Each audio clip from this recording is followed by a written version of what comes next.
Newton's law of gravitation. So this is the most important part of the chapter. Almost all whole chapter is about Newton's law of gravitation only, right? So by now we know that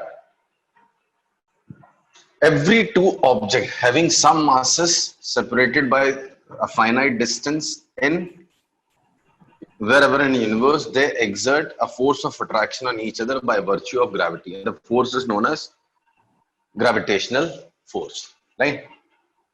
So if two masses m1 and m2 separated by a finite distance r, then they exert a force of attraction on each other. Now question is there any law or any method to measure the force acting between the two masses?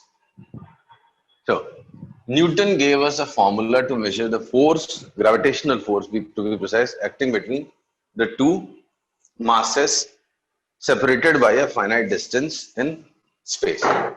So what's that formula? Or what's that law? The law states that force of attraction acting between the two objects is directly proportional to product of their masses. Force acting between the two masses, gravitational force acting between the two masses is directly proportional to the product of their masses. Let me explain the meaning of this. See, I'll give you two examples where two different masses separated by same distance. So this is case one in which two masses, this is say 100 kg and this is again 100 kg, 1000 kg. Right? This case, there's another case, separation is same in both the cases. In this case, this is 10,000 kg or 1 lakh kg and this is 10 gram. So in which of the two cases gravitational force acting between the two masses would be more? In the first case or in the second case? Like in the first case, two moderate masses, not very high, very small, two not very large mass or not very small mass, two moderate masses, 100 and 1000 kg. In the second case, a very large mass, maybe as compared to these ones, or if you want, let me write 10 lakh. So 10 lakh kg, a large mass. And here it's a very small mass, 10 gram. So in which case gravitational pull will be more? This applying more force on this one or this applying more force on this one?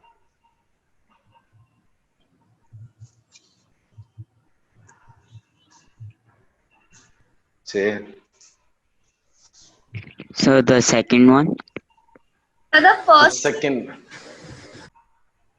First one or second one? Vishishta, what do you say? In which case the force is more?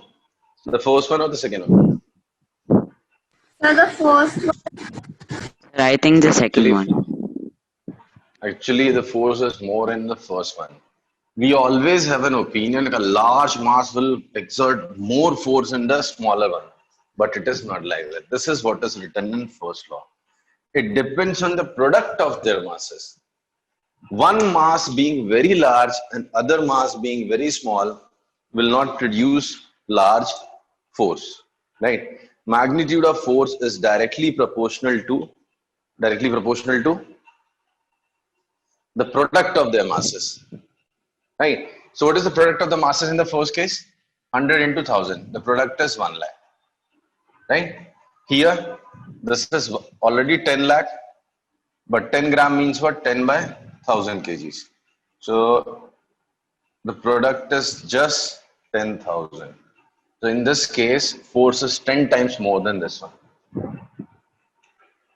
See, we always, not only you, many students I have seen have a idea, even in higher classes I have seen students who have idea that a large mass will exert more force in on a smaller one. So actually that is not force. In that case, acceleration may be large, but force is not large. Getting it? So force Yes, depends sir. on what? Force depends on magnitude of the product. product of their masses. Magnitude of the force of attraction acting between the two masses depends on product of their masses. It does not depends on single mass. It depends on product of the masses. Hello. Yes, sir. Yes, sir. So gravitational pull in the first case is more as compared to the second case. Okay. Now see. Next question was. Now a little explanation of this. Question is, why or from where he got this idea? Now, obviously, he verified with the help of some examples, experiments. But question is, from where to get this idea? So, answer to this I'll explain. Suppose it's a large mass. You have an idea of that if a large mass has to exert force on the smaller mass, then the force of attraction would be more, right? This is your opinion, correct? Hello. Yes, It's a very sir. interesting explanation I'm trying to give you. From where do we get the idea that it is dependent on the product of the masses? Once you understand and feel it, you will be like really convinced with this. So everybody has an idea if there's a large mass, they will exert more force on the smaller one. Correct. But Newton suggested that force, Newton's third law of motion, Newton said force is not, and force does not exist alone. Force always exists in pair. Force always exists in pair. So you believe that this one will exert more force on this. So vice versa should also be true. This should exert more force on this one. So here you are taking an idea that depends on mass of this one because this is going to pull. But if you see it from this side, it should depend on the mass of this one also. Why? Because this is going to pull. But Newton said both the forces should be equal. Force acting on the two objects should be equal and opposite. So actually there is nothing like 1 and 2. Both of them have to apply force on each other, right? This has to exert force on this one. This has to exert force on this one. So Yes, it should sir. depend on both masses of both the objects, right? Yes, sir. Yeah. So force depends on product of the masses. Okay. Now question was, is there any relation with distance? Is there any relation with distance between them? Is there any proportionality between force and distance between them? So all of you know, if you increase the distance between them, what will happen? Force will increase or decrease? Decrease. Decrease. You have experienced it, you have observed it, or you know the final statement. F is inversely proportional to R square. It's a question. You feel from inside, yeah, separation matters. So separation matters. The more separation, lesser will be effect. This is the way you feel, or you have already read that F is inversely proportional to R square. So the more we separate it, the further they are, so the less it can interact, I think. Correct. Interaction would be less, and it's a that comes from instincts actually. Even if the friends are separated, interaction would be less. They live nearby, they live in same house, same building. Interaction would be more. If they live far at far distance, then interaction would be less. It's the logic comes from there, right? Actually, instinct says yes. If we increase the distance, then force should decrease. But the question is, increase decrease is okay, but is there any mathematical relation? So Newton used Kepler's third law, that is law of periods, to find the relation between the magnitude of the force and the distance between the two masses. I'll explain how we derive that result. See, if you remember, in first chapter, we have studied if any object has to move in circular paths. If an object has to move in circular path, even if its speed does not increases, there is an acceleration towards the center. We call it centripetal acceleration. Remember? If an Yes, sir. object moves in a circular track, even if its speed does not changes, then there is an acceleration towards center. Yes, sir. That acceleration is known as centripetal acceleration. And the force which is responsible for this is known as centripetal force. Though the formula is not there in your syllabus and you're not supposed to know or remember this, still just to develop an interest, create an interest, I'll explain. So centripetal force formula is mv square by r. Centripetal force formula is mv square by r. No, V stands for what? Mass. Centripetal force. No, M is mass. V stands for what? Speed. So Yes. if speed is V, it covers a distance of 2 pi r in t time. T is time of revolution. So I can write this as 2 pi r upon t, the whole square. No? V I can write as 2 pi r by t. 2 pi r is distance covered upon time taken. For a Yes, sir. particle Yes. moving with constant speed in a circular path, distance covered in one revolution is 2 pi r and time taken is capital T. So 2 pi Yeah. r by T Yes, sir. is centripetal. So let's expand it, simplify this. 4 pi square r square by T square. Right? Okay. Now, Yes, sir. this is for now T square. What was proportionality between T square and R? T and R. T और R के बीच में proportionality क्या था? Kepler's third law में, law of periods में क्या पढ़ा था?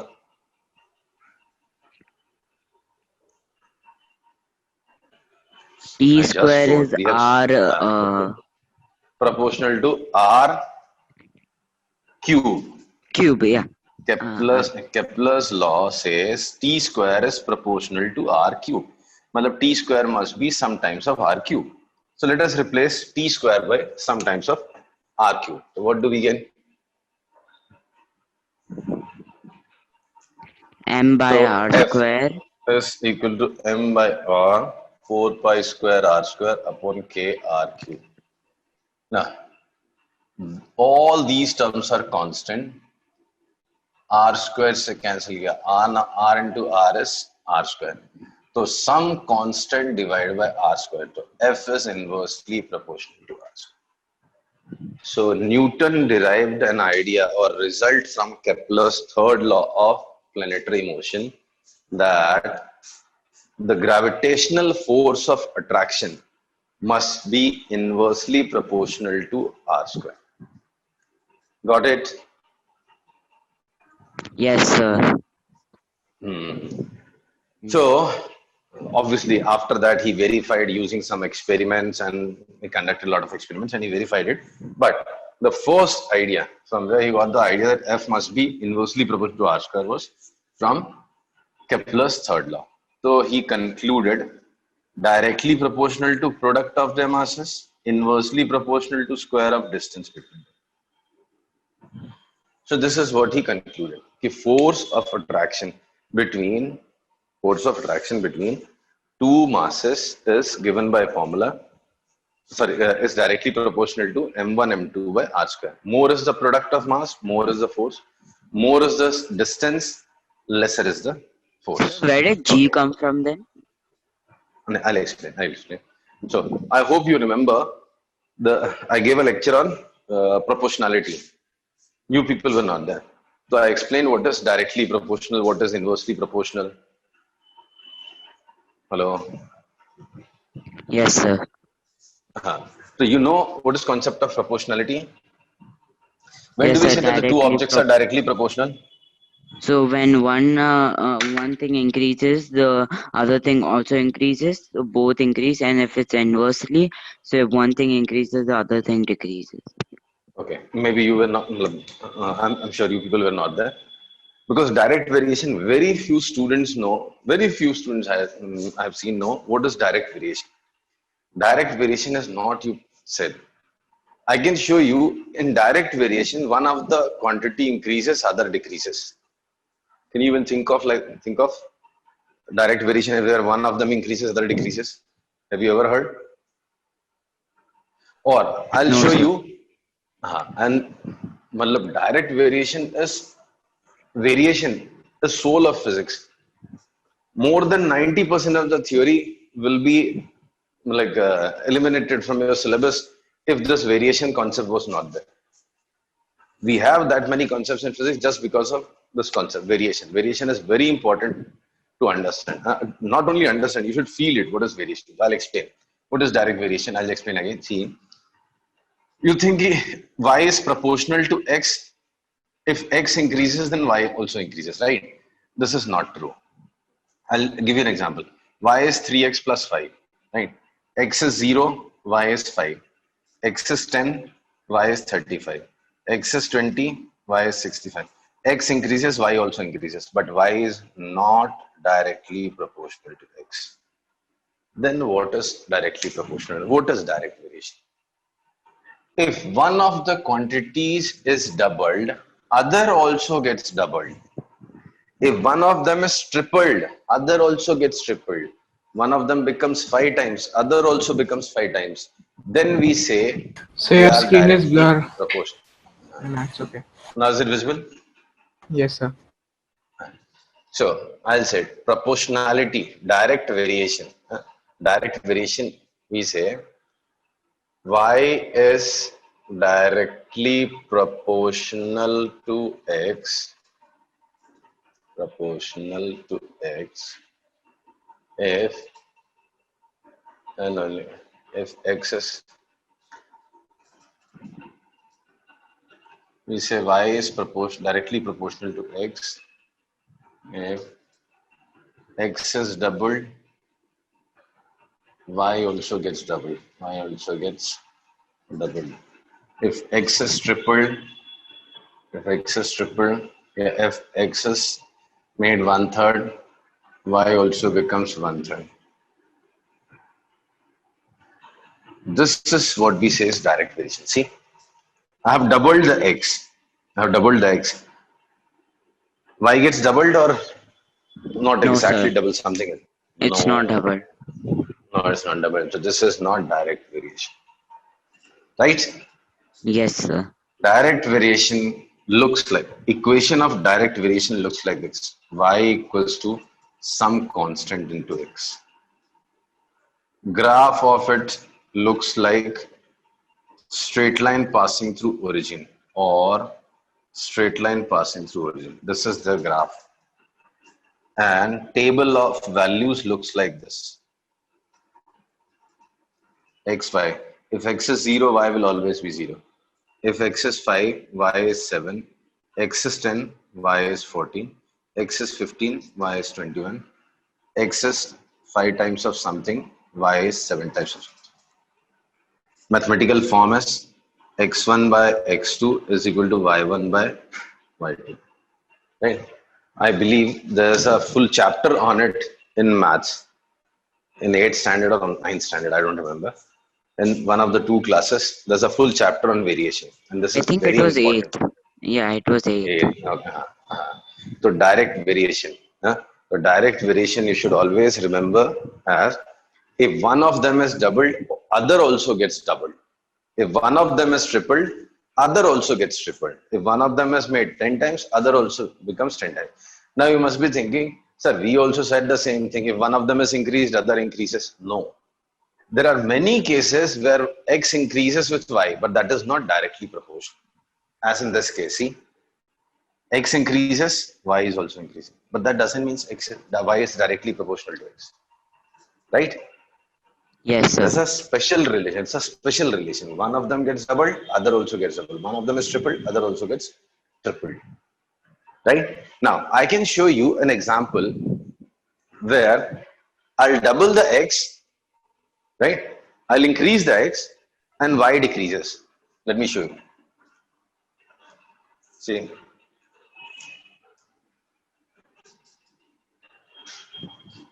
X and y. X is 0, y is 0. X is 5, y is minus 12. X is 10, y is minus 24. X is 20, y is minus 48. So just check using this definition whether y is directly proportional to x or not. See, don't ignore this topic. This is very, very, very important topic for physics. Though it is in maths, but it is almost all the theories in 9, 10, It 11, is 12. directly proportional. So almost all the theories of physics in 9, 10, 11, 12, a part of chemistry has this concept. And I've seen all the students just mugging up or just remember and directly. They don't feel it. We must feel it. So you see here that y is directly proportional to x. How we concluded? You doubled x, you double the value of x, Yes, sir. y also gets doubled. You double X is 10. made 4 times. Well, yeah, double 10, double gets y also gets doubled. So y is directly proportional to x. Now, verify your statement.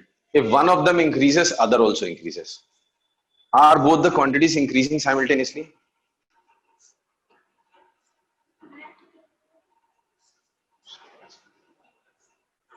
So could you repeat? Verify your statement that if x increases, y also increases. Are the two quantities increasing simultaneously in this case?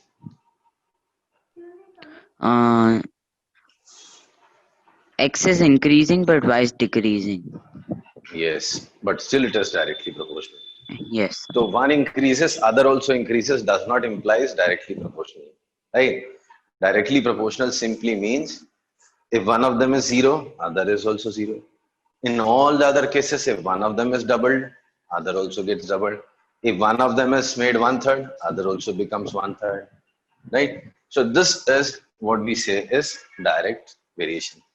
If you ever plot the graph of y versus x, take y and x for direct variation, the graph would be straight line passing through origin, either this way or this way. Table looks like this. Mathematical forms, y is equal to some times of x, that sometimes is always a constant. x1 by x2 is y1 by y2. Right? So y is directly proportional to x. See, in this case, I can say y is directly proportional to x.